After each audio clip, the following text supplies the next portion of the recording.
Karubkub kaayo.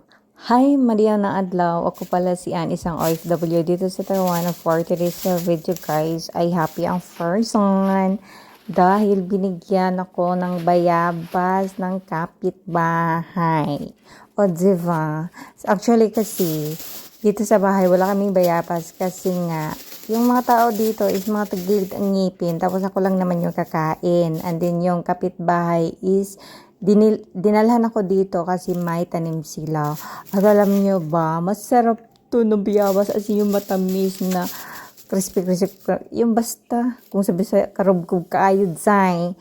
At itong binigyan niya ako ng 5 piraso. Tapos, ay kinain agad. Kumain pala, I mean. So, ay, syempre, ganun talaga sarap. Basta iwan ko ba, hindi naman lahat ng bayabas dito sa Taiwan ay meron din naman parang matabang tsaka hindi masarap. Pero mostly talaga masarap ang bayabas. Ay, tara, kain po tayo.